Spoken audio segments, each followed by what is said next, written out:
The rain hammered the windows of our 47th floor office like it had a personal grudge, mirroring the storm brewing in my chest as I stared down Alex freaking Hargrove, golden boy of the litigation department, with his impeccable suits and that infuriating half-smile that screamed, "I win at life."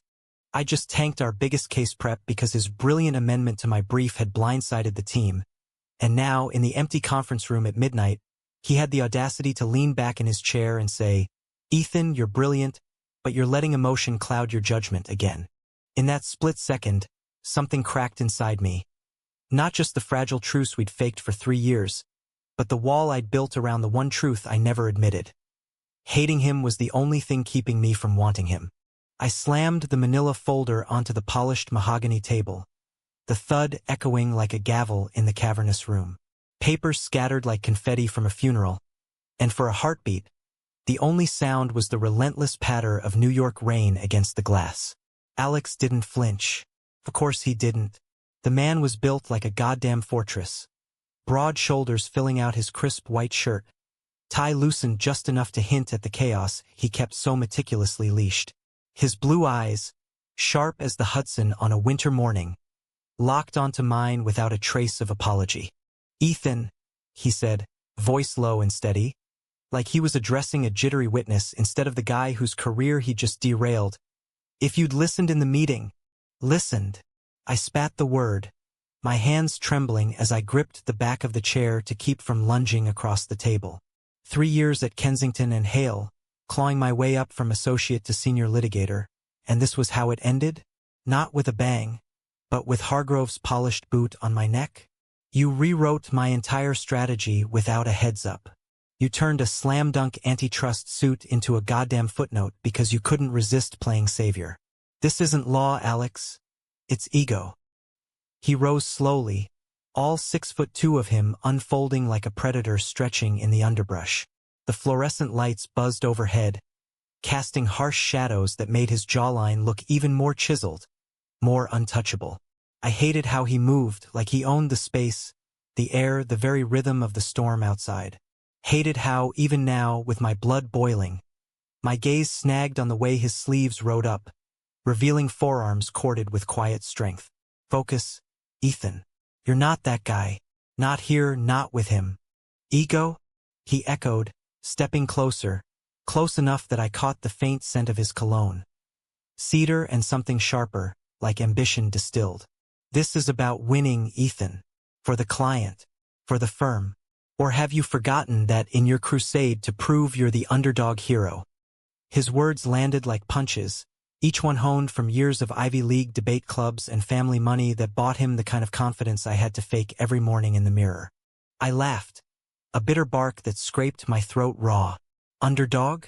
That's rich coming from the Prince of Park Avenue.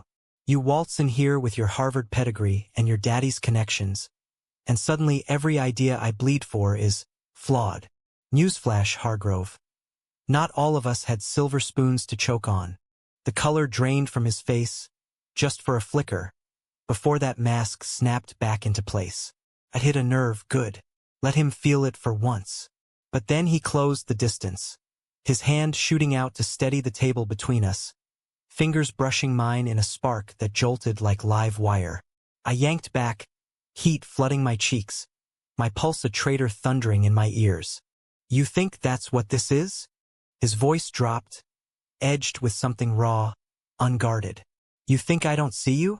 The late nights, the way you fight for the little guy when the partners would sooner bury them? Ethan, you're the best damn lawyer in this snake pit. But you're so busy swinging at shadows, you miss the real fight." I opened my mouth to fire back, something cutting about his blind spots, his privilege.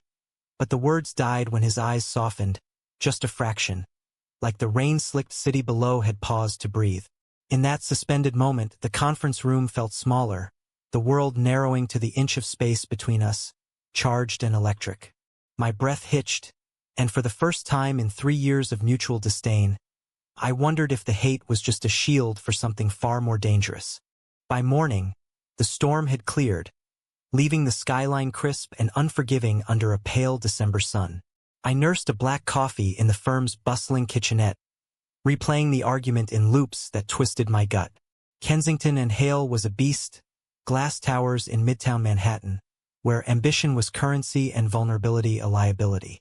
I'd landed here straight out of Fordham Law, the first in my Queen's family to even sniff a JD, scraping by on scholarships and sheer spite. Alex?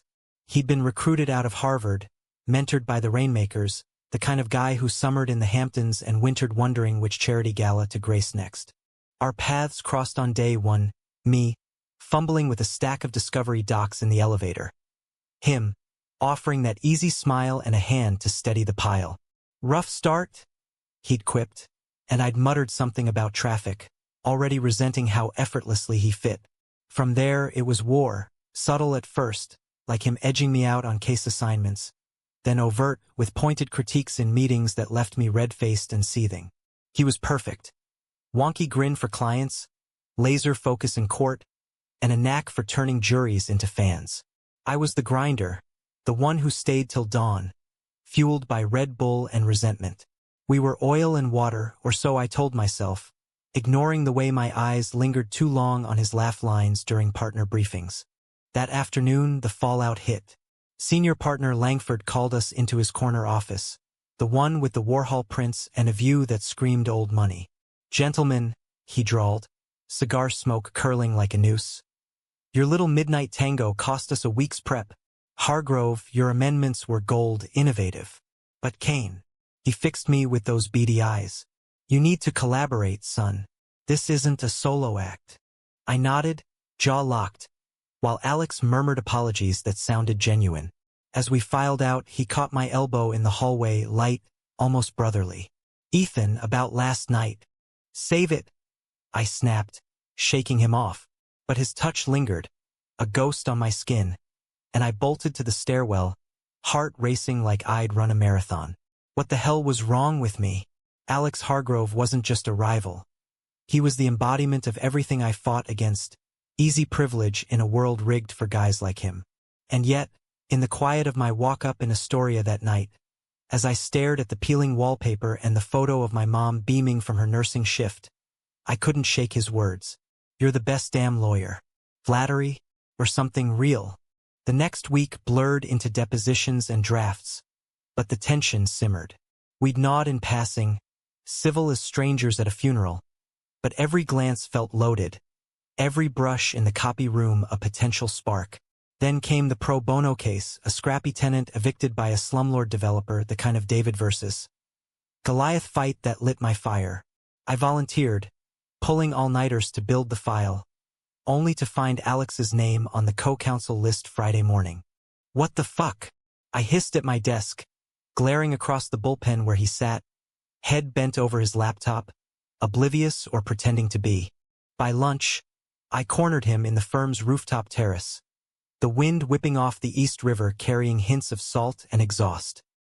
He looked up from his sandwich, surprise flickering before settling into that calm facade. "Ethan, what's up? You poached my case." Accusation hung heavy, but my voice cracked on the edges, betraying the exhaustion. He set the sandwich down, standing to match my height, though he had those extra inches that always made me feel exposed. "Poached?" Langford assigned me, said it needed balance. "Your passion, my polish." He winced like he knew how it landed. "Polish?" I mocked, stepping into his space, the low wall behind us framing the glittering chaos of Manhattan below. "That's code for fix the queer kid from Queens before he embarrasses us. Admit it, Alex. You see me as the charity case." His eyes darkened, storm clouds rolling in. "Is that what you think? That I'm here to babysit?" He advanced, mirroring my step, until our chests nearly touched, breaths mingling in the chill air. "God, Ethan, you're so blind. I took the case because I want to work with you. Because maybe, just maybe, if we stopped circling like sharks, we could actually win something that matters." The honesty in his tone disarmed me, a chink in my armor I hadn't braced for. For a beat, I saw him, not the rival but the man. Faint shadows under his eyes from his own grind, a scar on his knuckle from some forgotten scrape. My throat tightened, words failing as the city hummed indifferent below us. "Why?" I managed, voice rough. "Why me?" "Because he said simply, his hand lifting as if to touch my arm but dropping instead. You're real. In a place full of phonies, you're the one thing that feels honest. I turned away, pulse thundering, the terrace suddenly too small for the weight of unspoken things. That night, as I reviewed case notes in my cramped apartment, his words echoed, chipping away at the hate I'd armored myself with. Maybe the argument hadn't shifted everything. Maybe it had just cracked open the door to what lay beneath. The pro bono trial loomed like a thunderhead, but prep sessions forced us together. Late nights in the library stacks, poring over precedents under the glow of green banker lamps. At first, it was barbed, my aggressive cross-exam strategies clashing with his methodical appeals. But cracks formed. A shared laugh over a landlord's absurd loophole. His quiet admission, over takeout tie, that his perfect life came with strings. Expectations from a father who viewed law as legacy, not passion. You're not what I thought, I said one evening as we packed up, the firm emptying into the Friday night rush. He paused, coat slung over his arm, that half-smile tugging. Ditto, Kane. Turns out you're not half bad when you're not plotting my demise. Heat crept up my neck, and I busied myself with files, ignoring the flutter in my chest. Flirtation? No, just collegiality. But as he walked me to the elevator, his shoulder brushing mine, I felt the shift. A gravitational pull toward the one man I'd sworn to despise. 2 weeks into prep, the dam broke. Not with drama, but with a quiet vulnerability that blindsided us both. It was a Tuesday, the kind of bone-chilling Manhattan winter night where the wind slices through wool coats like butter. We'd claimed the small conference room off the main floor, heaters rattling against the cold seeping from the windows. Stacks of eviction notices and zoning maps carpeted the table, but my focus splintered every time Alex leaned in, his pen tapping a rhythm that matched my erratic heartbeat. Here, he said, sliding a highlighted section toward me, his fingers lingering on the page. Our eyes met, and for once, neither of us looked away. The air thickened, charged with the unsaid. The way his gaze traced my lips before snapping back to the text, or how my knee nudged his under the table and neither pulled away. We wrapped at 11, the building a ghost town save for the night janitor's distant hum. In the elevator descent, silence stretched taut until he broke it. Coffee? There's a 24-hour spot in Kips Bay. My treat. For not killing me over that footnote last week. I hesitated, the rational part of me screaming bail, but the pull was stronger. Yeah, why not? The diner was a relic, checkered floors, vinyl booths scarred by decades of spills, the air thick with grease and nostalgia. We slid into a corner booth, steam rising from mismatched mugs like peace offerings. Talk turned from case strategy to safer waters. His love for Springsteen bootlegs, my ritual runs along the East River at dawn to clear the noise in my head. You're from here, right? He asked, stirring sugar into his cup with absent focus. Queens. Born and bred, I replied, tracing the rim of my mug. Mom's a nurse at Elmhurst, single-shift queen. Dad bailed when I was 6, so it's just us against the world. Law was my ticket out, or so I thought. The words slipped out unbidden, raw edges exposed in the diner's forgiving light. Alex nodded, no pity in his eyes. Just listening, the kind that felt like being seen. Mine's the opposite. Dad's a judge, federal bench, old-school conservative. Mom's the socialite glue. They love me, but it's conditional. Like, succeed or else. He paused, fork spearing a fry he didn't eat. Coming out to them senior year? That was the real trial. Dad didn't speak to me for months. Said it was a phase he'd fix with time. The confession hung there, simple and seismic. I knew the stories, rainbow flags in pride marches, the quiet terror of family dinners post-Ellen. But hearing it from him, the unflappable Alex Hargrove, cracked something open in me. How'd you handle it? He shrugged, but his smile was wry, tinged with old hurt. Therapy, running, and this job proving I'm more than the label. You? I swallowed, the booth feeling intimate, conspiratorial. Similar. Mom's my rock. Hugged me after the tears, said love's love. But the neighborhood? Whispers at the bodega, the church crowd side-eyeing. Law firms better, but I trailed off, the vulnerability tasting like vulnerability. But it's lonely, he finished softly, his hand crossing the table to cover mine. Just a brush, but it ignited like flint. I didn't pull away, neither did he. We lingered till closing, the walk back to the subway a blur of streetlights and shared silences. At the platform, as the express rattled in, he turned to me, breath fogging the air. Ethan, that argument? It wasn't about the brief. It was me pushing because I see you, and it scares the hell out of me. Before I could respond, the train doors hissed open, swallowing him in the crowd. I stood there, platform vibrating underfoot, heart a wild drum. Scares him? The golden boy? Scared of me? The thought looped through my dreams that night. Tangled sheets, his voice echoing, the ghost of his touch. Morning brought clarity, or so I thought. At the firm, we dove back in, but the undercurrent hummed. Stolen glances over laptops, knees touching during strategy huddles. The tenant, Mrs. Rivera, became our anchor. A wiry abuela from the Bronx, fighting for her walk-up against a developer bulldozing dreams for condos. Her stories fueled us. Grandkids' laughter echoing in halls now slated for demo. One evening, post-depo, we celebrated a small win with beers at a dive near Grand Central. The bar was packed with after-work suits, but our corner felt worlds away. 2 pints in, conversation loosened. Remember our first case together? I said, foam clinging to my upper lip. The merger mess. You schooled me in open court, and I wanted to deck you. He chuckled, low and warm, leaning elbows on the scarred wood. You did school me, your closing was poetry. I was jealous as hell. Still am, sometimes. Jealous? I arched a brow, the alcohol blurring edges. Of what? The guy scraping ramen from the pan. Of the fire, he said, eyes intent. You fight like it's personal. Me? I strategized to avoid the burn. The admission bridged us, and when his foot hooked mine under the table, deliberate testing, I didn't retreat. Instead, I pressed back, a silent yes in the dim glow of neon signs. That spark carried into the next week's mock trial. In the firm's auditorium, we ran scenarios, him as opposing counsel, me defending. He grilled me ruthless, but midway, as I parried a curveball objection, our eyes locked across the podium, and the room faded. It was just us, words as foreplay, tension coiling tight.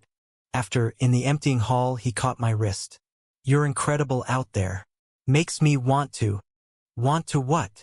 My voice was husky, challenge laced with hope. He stepped closer, thumb tracing my pulse point. This. And then he kissed me. Soft at first, tentative, then deepening as I melted into it, hands fisting his shirt.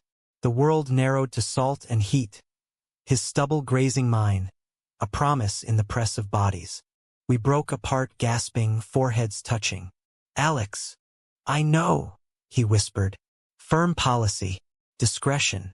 But Ethan, I silenced him with another kiss, fierce and affirming. In that moment, hate was ash. What rose was something tender, terrifying, alive. The affair bloomed in shadows, stolen lunches in Central Park, where we'd feed each other bites of halal cart lamb and talk futures beyond billable hours. Whispered calls at midnight, his voice a balm after brutal days. He opened up about the fractures. A brother lost to overdose, the weight of being the fixed son. I shared my fears, of fading into the firm's machine, of never measuring up to the men who'd paved my way despite the odds. You're enough, he'd murmur, fingers threading mine under cafe tables. More than. The case trial arrived like a freight train. Courtroom 12 in the Thurgood Marshall Federal Building. All wood paneling and echoing footsteps. Mrs. Rivera sat front row, rosary beads clicking softly. Alex and I tag-teamed. Me on direct, painting her life's quiet dignity.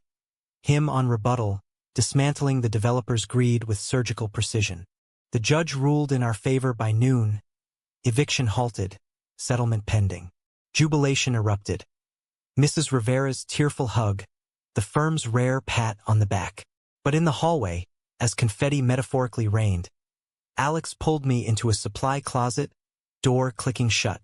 "We did it," he breathed, backing me against shelves of legal pads, lips crashing mine in victory's heat. I laughed into the kiss, hands roaming. Teamwork. That night we escaped to his Upper East Side brownstone, a world of exposed brick and bookshelves that smelled like him. No rush, just us. Slow undressing by firelight, bodies mapping each other with reverence. It was intimacy, not conquest. Skin on skin, breath sinking, the outside world a distant hum. Lying tangled after, his head on my chest, he traced patterns on my ribs. "This us, it's real, right? Not just the adrenaline. Real as it gets," I promised, kissing his temple, believing it with every fiber. But Manhattan's magic has a shelf life, and cracks spiderwebbed in. Whispers started, coworkers noting our synced lunches, the way our arguments now ended in lingering looks. Langford pulled me aside one Friday. "Kane, you're on fire, but watch the fraternizing. Hargrove's got a rep to protect." I brushed it off, but doubt seeded.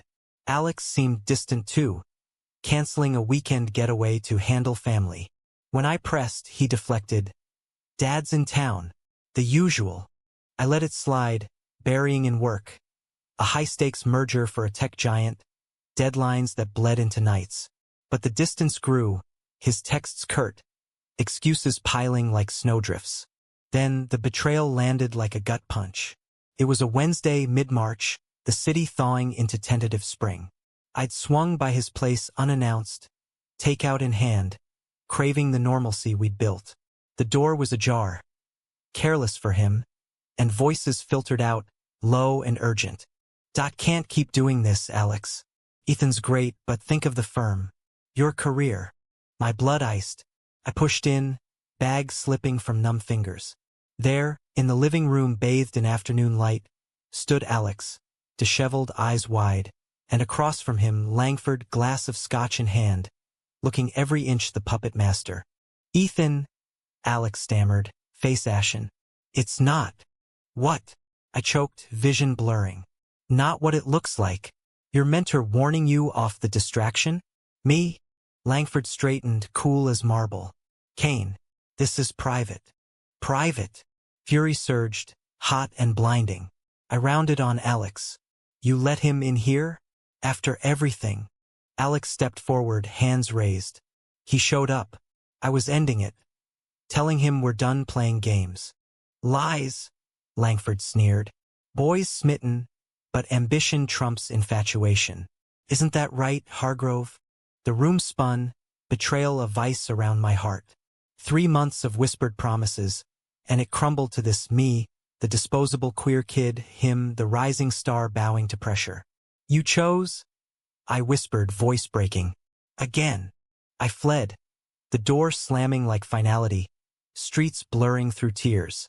Back in Astoria, Mom found me on the stoop, curled like a wounded animal. "Me, Joe?" she murmured, wrapping me in her coat.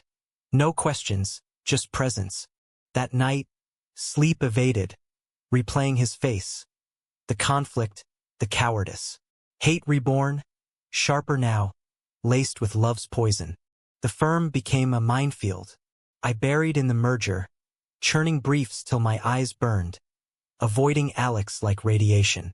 He tried. Notes slipped under my door, voicemails hoarse with pleas. "Ethan, please." It wasn't like that. Langford cornered me. I deleted them all, each one a fresh scar. But wounds fester in tight spaces. Our paths crossed in the library one dusk, shelves towering like judgmental sentinels. He emerged from an aisle, files in arm, freezing at the sight of me. "Ethan, don't." I sidestepped, but he blocked, desperation etching lines I'd never seen. 5 minutes, coffee across the street. "If you still hate me after, I'll back off."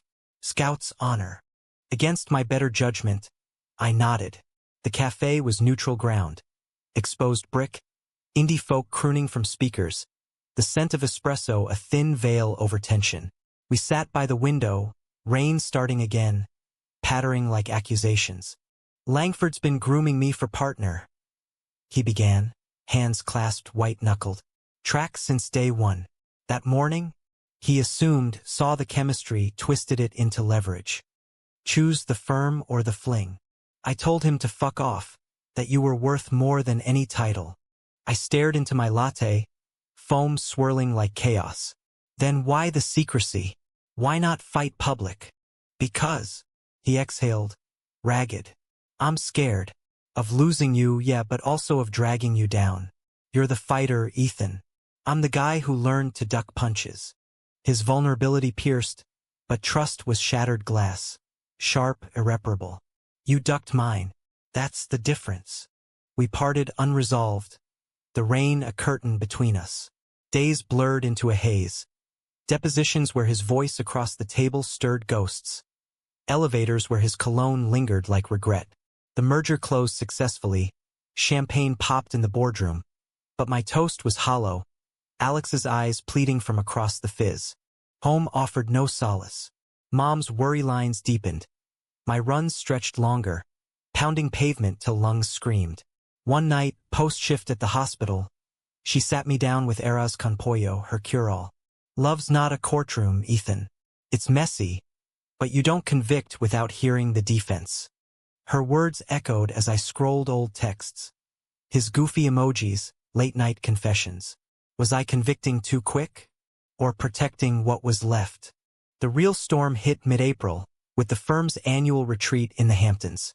Mandatory team building. Trust falls and vision boards. Irony thick as fog off the Atlantic. Alex and I were paired for a scavenger hunt. Fate's cruel joke. Trudging dunes under a sky bruised purple. Silence stretched till he cracked. Remember our first real talk? That diner. I meant every word. I kicked at sand, wind whipping hair into eyes. Me too. But words don't fix broken trust. He stopped, turning me gently. Then let me show you. No games. I'm all in if you'll have me. The plea hung, raw and reckless. In the crashing waves' roar, I saw the boy beneath the polish, scars from a father's silence, a brother's shadow. My hand found his, tentative.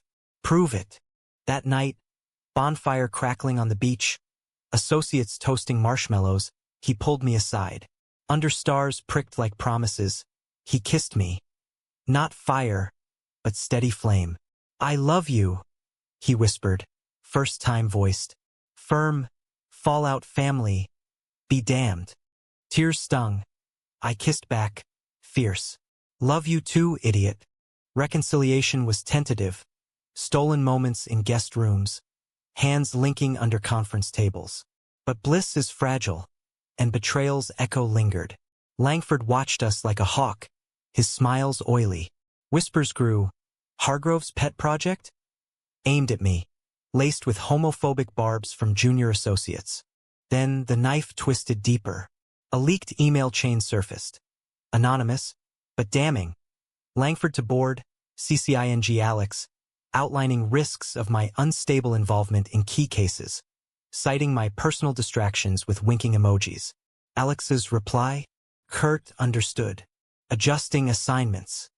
I confronted him in his office, door locked, voice a whip. Adjusting? You threw me under the bus. For what?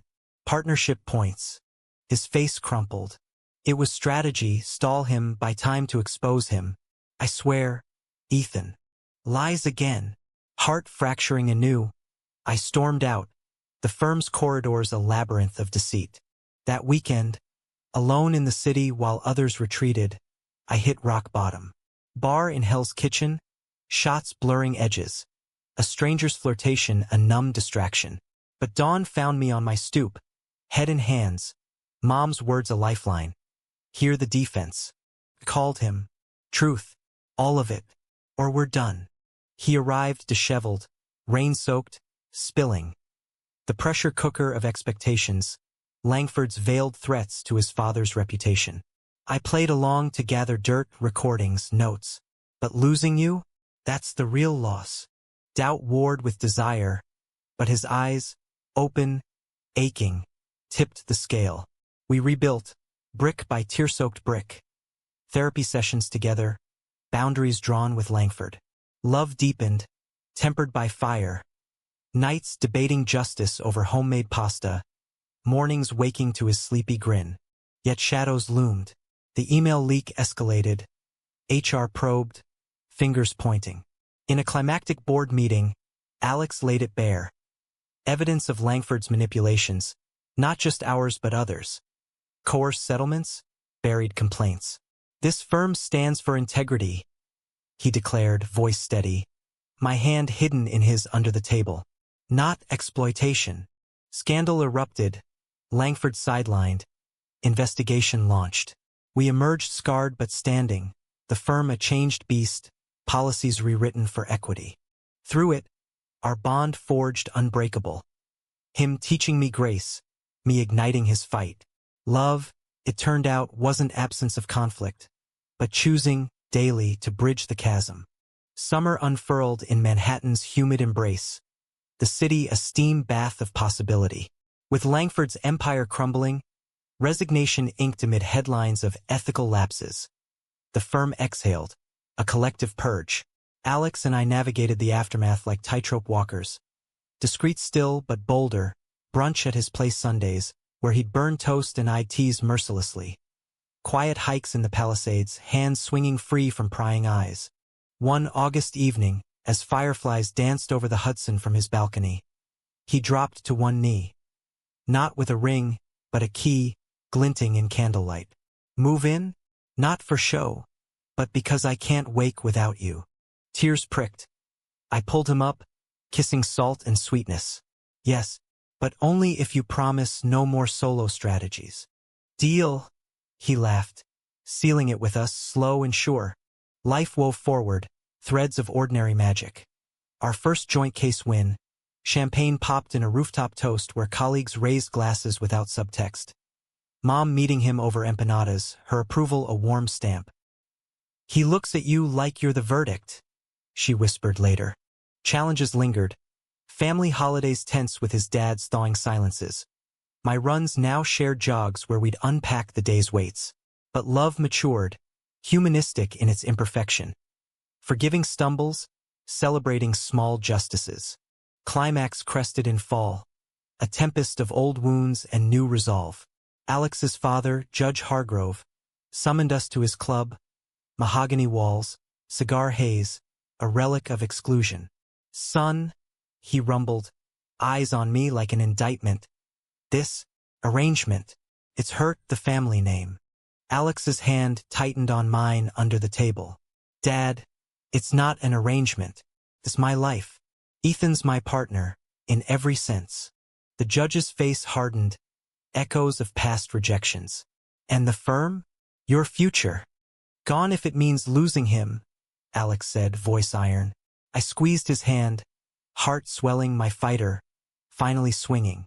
Silence stretched, broken by the judge's sigh, weary. I was wrong before. Lost your brother to pride. Won't lose you to fear. A nod, grudging. Bring him to Thanksgiving. We left lighter. The city lights a blur of triumph. In bed that night, tangled and whispering, I traced his scars. You did it. For us. We did. He murmured, eyes shining. Love's the real practice. Winter brought quiet joys. Decorating our tree with mismatched ornaments, his from childhood, mine from Mom's bodega halls. A pride float wave from the previous summer, now a framed photo on the mantel. The firm promoted us both, partners in title and truth. Our pro bono wing expanded in Mrs. Rivera's honor. Yet humanism's core is reflection, the scars that teach. One snowy eve, as we shoveled the brownstone walk, Alex paused, breath clouding. That first argument? Best thing that happened. Forced me to see you, really see. I pulled him close, snowflakes melting on lashes. Hate was just fear. Of this. Our story wasn't fairy tale. No dragons slain. Just everyday battles won with grit and grace. Betrayal's sting faded to lessen. Trust rebuilt. Not blind, but chosen. In America's grind, where dreams clash with realities, we carved space. Two men, loving fiercely, fighting fair. And in the end, as spring bloomed again, rain washing streets clean, I knew the shift wasn't one argument, but every one after, arguments that built, not broke. Love, after all, is the ultimate appeal.